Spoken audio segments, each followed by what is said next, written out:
किसी गांव में एक नौजवान रहता था। जब उसकी पढ़ाई खत्म हुई तो उसके माता पिता ने उस पर नौकरी करने का दबाव डालना शुरू कर दिया। बेचारा नौजवान कई महीनों तक नौकरी की तलाश में इधर उधर भटकता रहा, लेकिन कहीं भी नौकरी नहीं मिली। एक दिन वो थक हार कर रुक गया और खुद से कहा, रोजी तो देने वाला ऊपर वाला है। अब मैं नौकरी की तलाश में नहीं भटकूंगा, बल्कि चैन से जिंदगी जीऊंगा। अगर अल्लाह ही रिज्क देने वाला है तो वो घर बैठे ही देगा। इसी सोच के साथ अगली सुबह वो सैर पर निकल गया और सैर के बाद गांव के पास बहने वाली नहर के किनारे जाकर बैठ गया। अभी उसे बैठे सिर्फ 15 मिनट ही हुए थे कि उसने देखा एक पत्ता पानी में बहता चला आ रहा है। वो चौंक गया। जैसे ही पत्ता पास आया, उसने जल्दी से छलांग लगाई और उसे पकड़ लिया। और फिर उसकी आंखें खुली की खुली रह गई। पत्ते पर दो ताजा नान थे और उनके ऊपर गर्मा गर्म हलवा रखा हुआ था। वाह खुदाया, उसने मुस्कुराकर कहा, सच में रोजी तो अपने आप खाने वाले तक पहुंचती है। उसने हलवा खाया और क्या ही स्वाद था। पेट भरकर वो संतोष के साथ घर लौट आया।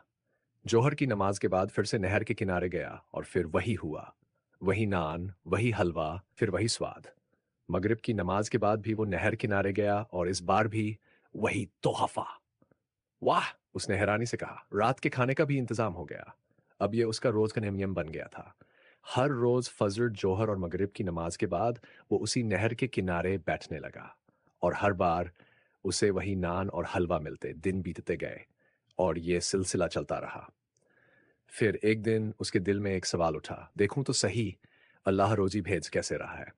आ, सुबह की नमाज के बाद वो नहर के ऊपरी हिस्से की तरफ चल पड़ा। कुछ कुछ किलोमीटर ही चला था कि उसने देखा एक बुजुर्ग बाबा जी नान और हलवा लिए नहर के किनारे बैठे हैं। वो धीरे धीरे उनके पास पहुंचा और देखा बाबा जी नान में हलवा भरते और फिर उसी गर्म हम हलवे से अपनी टांग पर निकले एक फोड़े की सिंकाई करते। उसके बाद वो नान और हलवा पत्ते पर रखकर नहर में बहा देते।